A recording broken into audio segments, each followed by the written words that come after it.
मेरे साथ 2002 में ये हुआ था कि मेन इलेक्शन में मुझे ड्रॉप कर दिया गया था। ओहो। फिर उसके बाद वहाँ पर थोड़ा सा बैंकरप्सी हो गई, दिवालियापन हो गया। तो अल्लाह का फजलो करम है कि फिर जब एक वैकेंसी खाली हुई तो उन्होंने कहा नहीं भाई फारूक भाई को लाएँ, फारूक भाई को बुलाएँ।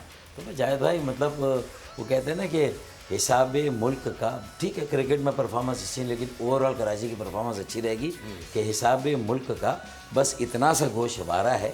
कराची को निकाल के देखा तो सिर्फ खसारा है। वाह वाह वाह, क्या बात है। अब चूंकि फारूक भाई क्रिकेट का सीजन चल रहा है, कुछ फुल टॉस सवाल आपसे पूछने, लेकिन उससे पहले एक और सवाल। अभी आपने कहा कि सबको एक होने की इस वक्त ज़रूरत है सियासी माहौल में।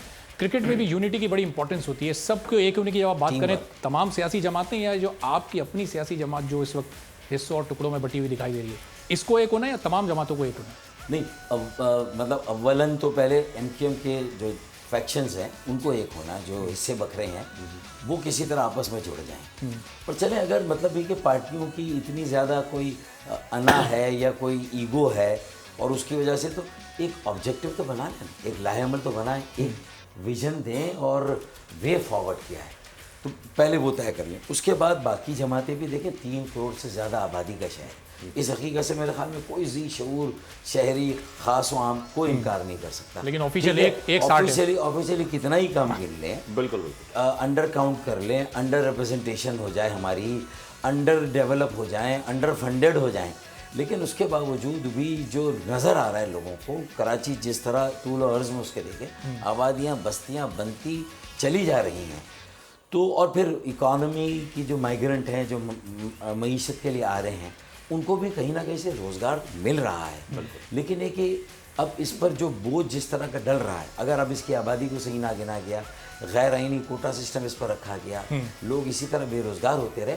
तो उसका नुकसान भी फिर शहर को है कि जो कंट्रीब्यूशन इसका नेशनल लेवल पर है इकॉनमी 70% आप मरकज़ को टैक्स दें, तो फिर आप पूरे मुल्क को चलाने के लिए कल यहाँ क्राइम्स बढ़ गए, क्योंकि लोग अगर बेरोज़गार होंगे, जब क्राइम्स बढ़ जाएंगे फिर इंतहा पसंदी, दहशतगर्दी, जिससे कितनी मुश्किल से आपने छुटकारा हासिल किया है। अमन कायम करने के लिए जहाँ अफवाज पाकिस्तान के एहलकारों ने कुर्बानियाँ दी हैं बेतहाशा, वहीं पाकिस्तानी अवाम और शहरियों ने भी कुर्बानियाँ दी हैं। तो अब फिर एक मरतबा इतनी कुर्बानियों के लिए हम तैयार हों, तो इसका मतलब है कि आपकी स्टेबिलिटी के लिए ज़रूरी है कि यहाँ एक वसी उल बुनियाद इश्तराक अमल, वसी तर मफाहिमत हो और एक कम से कम नुकात वाले एजेंडे पर ज़्यादा से ज़्यादा लोगों को इकट्ठा होना चाहिए।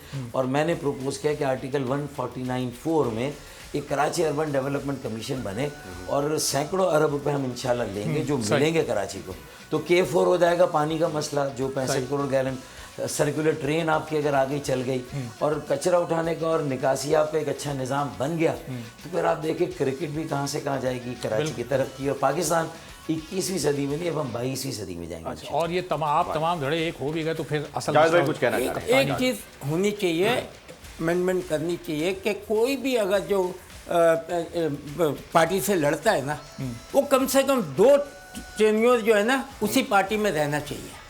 वेरी गुड, मैं सही बोल रहा हूँ, क्योंकि आप फिर उसके मतलब कत्ता धरता होंगे, तुम्हें भी पता है, तुम निकल नहीं सकते। यहाँ यही होता है कि अच्छी अच्छी पार्टियाँ चल रही हैं, 3 बंदे तोड़ दिए, 4 बंदे तोड़ दिए, तो मैं बोलता हूँ कि आपको 2 टर्म, तो फिर वो सिंसियरली काम भी करेगा। सही है ना, उसको पता भी है मैं कहीं जा भी नहीं सकता, जाऊंगा कहाँ। ये तोड़ फोड़ के तो पाकिस्तान को वो किया है आज। इसके लिए बहुत जरूरी है जिन लोगों के पास जहाज है उन्हें दूर रखा जाए इलेक्शन से। चला गया, किसी दुनिया में इतना नहीं होता जितना इधर होता है। 6 मिनटों में जाते हैं, तो मैं सलाम नहीं किया, अच्छा हम जाएंगे भाई, ऐसी तो बात, ऐसी नाराजगियां, रूठना, तो हमारी मनाना, ये सियासत है, ये सब मैं हूँ अगर ये तो ये सियासत इस तरीके तो 2 टर्म ठीक है, नहीं बड़ा मौसर तोड़ दिया फ्लोर क्रॉसिंग का, बहुत मौसर तोड़, बहुत जबरदस्त फ्लोर क्रॉसिंग का, पार्टियों में टूट फूट को रोकने का अमल। पार्टियां मजबूत होंगी, मुस्तहकम होंगी, तो सियासी अमल, जमहूरियत, सियासी अमल की जहाँ पर बात आती है फारूक भाई, तो सियासी अमल पे मैं आपसे ये जानना चाहूँगा कि कुछ दिनों पहले आपकी हरीम शाह से मुलाकात हुई थी, एक वीडियो वायरल हुई, और हादसाती, और फिर उसके बाद हमने देखा कि लंदन में बानी तहरीक से भी जो है वो जाके मिली, तो कोई पैगाम वगैरह भिजवाया था आपने या वो हादसाती ही मुलाकात की, कोई प्री प्लान? देखिए, मेरा तो ये है कि 2016 के बाद जब से मैं लंदन से अलग हुआ, मैं वो वाली फ्लाइट एयरलाइन भी वो नहीं चूज़ करता जो लंदन के ऊपर से जाए। मुबादा मतलब मेरा कोई ज़बरदस्ती कनेक्शन ना बना दिया जाए ना, और उसी की बुनियाद पर ज़बरदस्ती मेरे रास्ते में और रुकावटें डाल दी जाए। ऐसा ही है तो इसका मतलब मैं तो इतना केयरफुल हूँ, तो मैं किसी के ज़रिए से मैसेज कहाँ भेजूँ। सही सब्सक्राइब करें और बेल दबाएं ताकि कोई खबर रह न जाए।